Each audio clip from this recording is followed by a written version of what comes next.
السلام علیکم ورحمۃ اللہ وبرکاتہ۔ رب اشرح لی صدری ویسر لی امری واحلل عقدۃ من لسانی یفقہوا قولی رب زدنی علما۔ آمین الہی آمین۔ اللہم صلی علی محمد وعلی آل محمد کما صلیت علی ابراہیم وعلی آل ابراہیم انک حمید مجید۔ اللہم بارک علی محمد وعلی آل محمد کما بارکت علی ابراہیم وعلی آل ابراہیم انک حمید مجید۔ نبی کریم محمد صلی اللہ علیہ وآلہ وسلم عالم الغیب نہیں ہیں۔ عالم الغیب صرف اللہ کی ذات ہے، لیکن ظلم اور جہالت کی انتہا ہے کہ اس کے باوجود اہل بدعت آپ صلی اللہ علیہ وآلہ وسلم کو عالم الغیب باور کراتے ہیں، حالانکہ بعض جنگوں میں آپ کے دندان مبارک بھی شہید ہوئے۔ آپ صلی اللہ علیہ وآلہ وسلم کا چہرہ مبارک بھی زخمی ہوا، اور آپ صلی اللہ علیہ وآلہ وسلم نے فرمایا کہ یہ قوم کیسے فلاح یاب ہوگی جس نے اپنے نبی کے سر کو زخمی کیا۔ حدیث میں یہ واقعات بھی اور ذیل کے واقعات بھی درج ہیں۔ حضرت عائشہ رضی اللہ عنہا پر تہمت لگی تو آپ پورا 1 مہینہ سخت اضطراب نہایت پریشان رہے۔ ایک یہودی عورت نے آپ کی دعوت کی اور کھانے میں زہر ملا دیا، جسے آپ نے بھی تناول فرمایا اور صحابہ نے بھی تناول فرمایا، حتیٰ کہ بعض صحابہ تو کھانے کے زہر سے ہلاک ہی ہو گئے، اور خود نبی کریم صلی اللہ علیہ وآلہ وسلم عمر بھر اس زہر کے اثرات کو محسوس فرماتے رہے۔ اور ایسے متعدد واقعات ہیں جن سے واضح ہے کہ آپ کو عدم علم کی وجہ سے تکلیف پہنچی، نقصان اٹھانا پڑا، جس سے قرآن کی بیان کردہ حقیقت کا اثبات ہوتا ہے۔ اگر میں غیب جانتا تو مجھے کوئی تکلیف نہ پہنچتی۔ بارک اللہ فی۔ آج اس قسم کی آیتیں آئیں گی۔ آپ صلی اللہ علیہ وآلہ وسلم بھی بشر تھے، لیکن ان کو وحی آتی تھی۔ غیب صرف اللہ کے پاس ہے۔ آج کی تجوید اسٹارٹ کر رہے ہیں۔ ہماری سورۃ الاعراف ہے، آیت نمبر 184۔ اعوذ باللہ من الشیطان الرجیم، بسم اللہ الرحمن الرحیم۔ اولم یتفکروا ما بصاحبہم من جنہ۔ میں ایک بات یہاں واضح کروں، اب جیم کو زیر ہے تو جنہ یعنی جنون، اگر جیم کو زبر ہوتی تو جنت بنتا، جنت۔ تو ہمیں زیر زبر کا دھیان رکھنا چاہیے، اس کی بھی خاص معنی ہے اور معنی چینج ہو جاتی ہے۔ میں یہ اکثر بتاتی رہتی ہوں۔ من جنہ ان هو الا نذیر مبین، اولم ينظروا فی ملکوت السماوات والارض وما خلق اللہ من شیء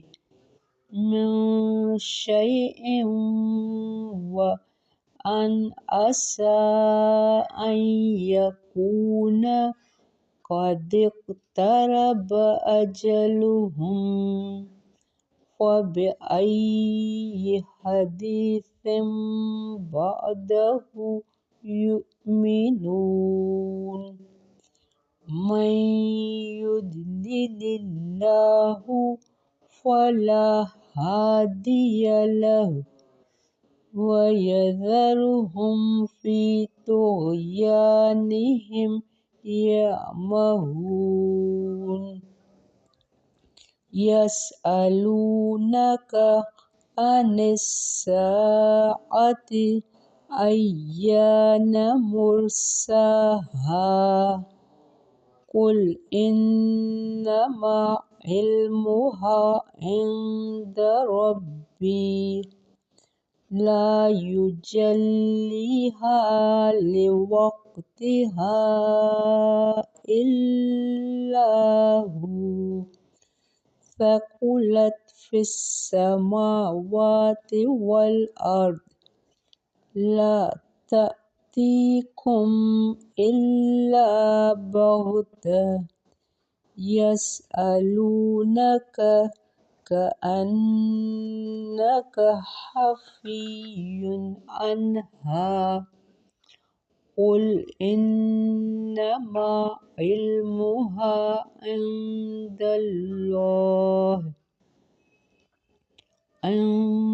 الله ولكن أكثر الناس لا يعلمون قل لا أملك لنفسي نفسا ولا ضرا إلا ما شاء الله ولو كنت أعلم الغيب لاستكثرت من الخير وما مسني السوء إن أنا إلا نذير وبشير لقوم يؤمنون۔ بارک اللہ فیہ۔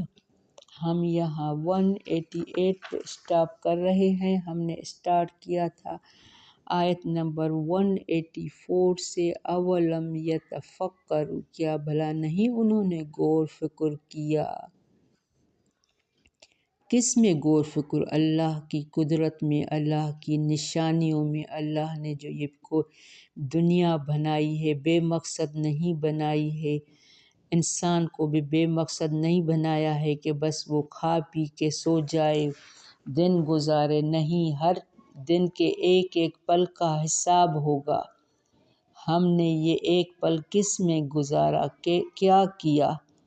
اللہ کی دی ہوئی یہ مہلت ہمارے پاس امانت ہے، یہ زندگی ہماری امانت ہے، اس کو اچھے کاموں میں بسر کرنا ہے۔ اولم یتفکروا، کیا بھلا نہیں انہوں نے غور فکر کیا؟ ما بصاحبہم، نہیں ہے ان کے ساتھی کو، من جنہ، کوئی جنون، ان ہوا الا نذیر مبین، نہیں وہ مگر ڈرانے والا کھلم کھلا۔ صاحب سے مراد نبی کریم صلی اللہ علیہ وآلہ وسلم کی ذات گرامی ہے، جن کی بابت مشرکین کبھی ساحر کبھی مجنون نعوذ باللہ کہتے تھے۔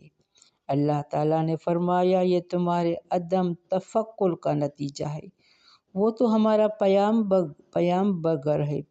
پیامبر ہے جو ہمارے احکام پہنچانے والا، ان سے غفلت و اعراض کرنے والوں کو ڈرانے والا ہے۔ اللہ نے آپ صلی اللہ علیہ وآلہ وسلم کو بھیجا اور اس کا مقصد بھی بتایا تاکہ جو لوگ زندگی غفلت میں گزار رہے ہیں آ کے ان کو ڈرائے، نہیں ہے وہ، ان ہوا الا نذیر، مگر وہ ڈرانے والا۔ اولم ینظروا، کیا بھلا نہیں انہوں نے دیکھا، فی ملکوت السماوات، بادشاہت میں آسمانوں کی، والارض، اور زمین کی، وما خلق اللہ، اور جو بھی پیدا کی اللہ نے، من شیء، کوئی چیز۔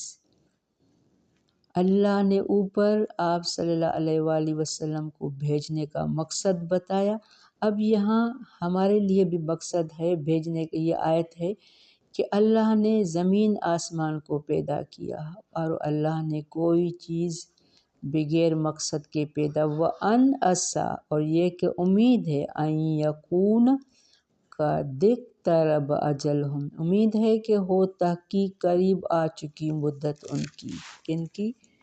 جو اللہ، رسول اور قرآن کو جھٹلاتے ہیں۔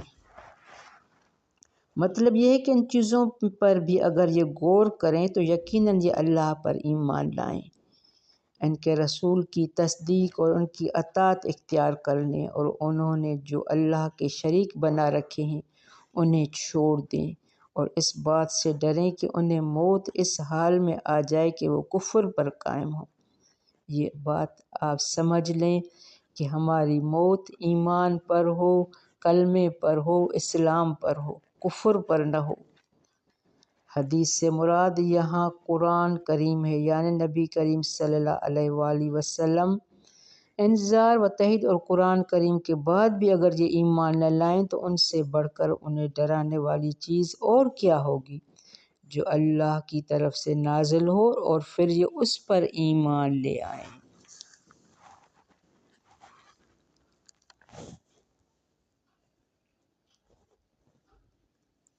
فَبِأَيِّ حَدِيثٍ بَعْدَهُ یُؤْمِنُونَ، تو ساتھ کس بات کے بعد اس کے وہ ایمان لائیں گے؟ جب یہ قرآن، رسول سب کچھ آ چکے، اس پر ایمان نہیں لائے تو اور کس پر ایمان لائیں گے؟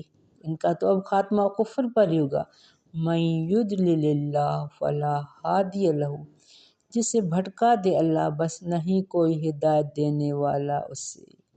وَيَذَرُهُمْ فِي طُغْيَانِهِمْ يَعْمَهُونَ، بس اور وہ چھوڑ دیتا انہیں اس کی سرکشی میں، یعمہون وہ سرگردان پھرتے ہیں۔ اب جس کو اللہ آزمائش میں ڈالتا ہے پھر اس کو دنیا میں سرکشی کرنے کے لیے مہلت دیتا ہے۔ جو مسلسل اللہ کی نافرمانی کرتا ہے تو اللہ ان کو گمراہ کرتا ہے، پھر وہ گمراہی میں سرگردان پھرتے رہتے ہیں، تو اللہ بھی ایسے لوگوں کو ہدایت نہیں دیتا۔ ہدایت بھی مانگنی چاہیے، اللہ مجھے ہدایت دے، دین پر استقامت دے۔ یسألونک عن الساعۃ، وہ پوچھتے ہیں آپ سے عن الساعۃ اس گھڑی قیامت کے بارے میں، کس سے؟ آپ صلی اللہ علیہ وآلہ وسلم، کیونکہ آپ ہمیشہ ان کو ڈراتے تھے قیامت کے دن کے لیے۔ تو وہ پوچھتے ہیں قیامت کب آئے گی؟ ایان مرساہا، کب ہے ٹھہرنا اس کا؟ آپ صلی اللہ علیہ وآلہ وسلم سے جب بھی کل آئے تو سمجھیں آپ صلی اللہ علیہ وآلہ وسلم کو خطاب ہے۔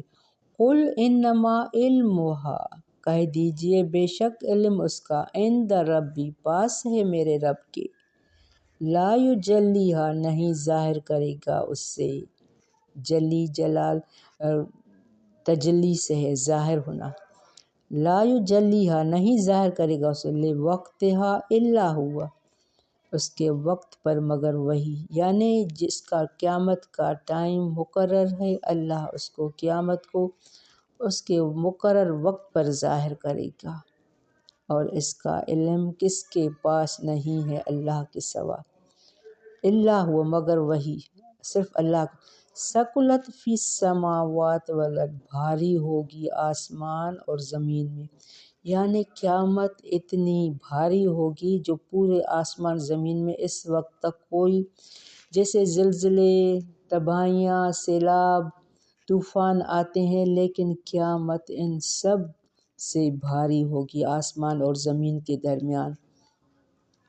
لا تأتیکم نہیں وہ آئے گی تمہارے پاس، الا بغتہ مگر اچانک، یعنی قیامت اچانک آئے گی۔ اکثر لوگ قیامت کی تیاری نہیں کرتے، تو ہمیں قیامت کے بارے میں تیاری کرنی چاہیے۔ اللہ نے ہمیں دنیا میں رہنے کے لیے نہیں بھیجا ہے، یہاں ہمارا روزانہ امتحان ہوتا ہے کہ ہم کیا کیا کر رہے ہیں، ہمارے ایک پل پل پر نظر ہے۔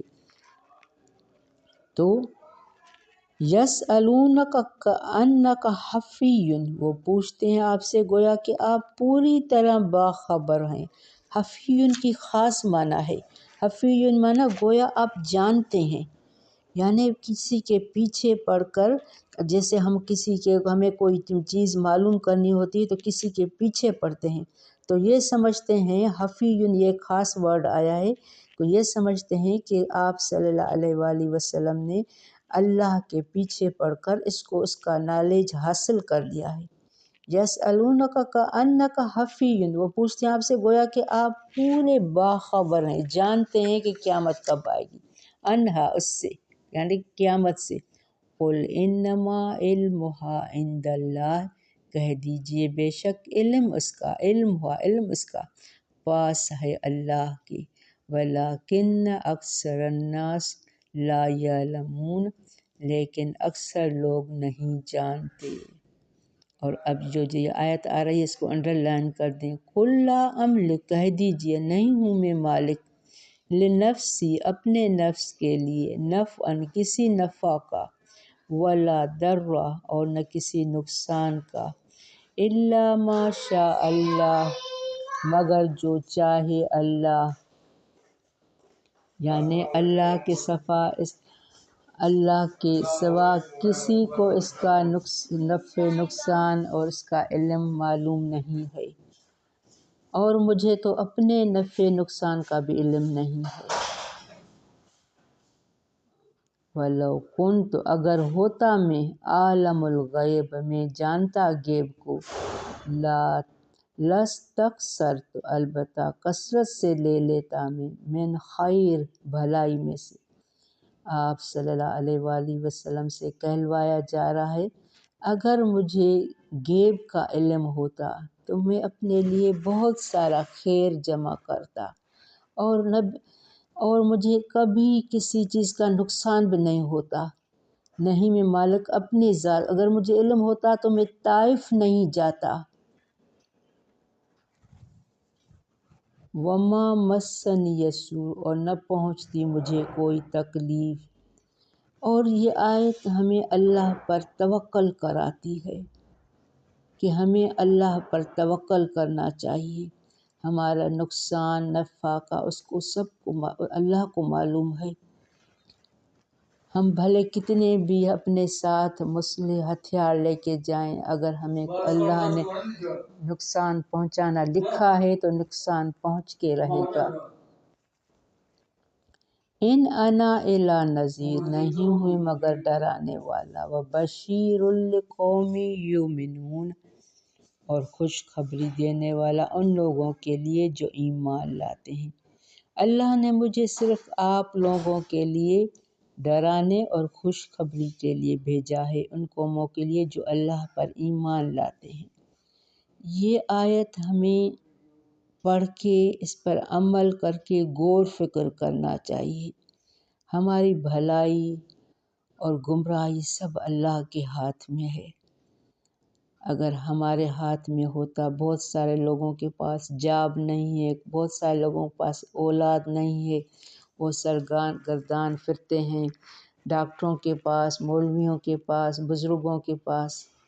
ہم دعا ایسے نیک لوگوں سے دعا کرا سکتے ہیں، لیکن توکل اللہ پر ہے۔ بہرحال ہوگا وہی جو اللہ کا حکم ہوگا، اور اللہ نے ہمارے لیے جو لکھ رکھا ہے، جو طے کر رکھا ہے، اللہ کے پاس ہر چیز کا علم ہے۔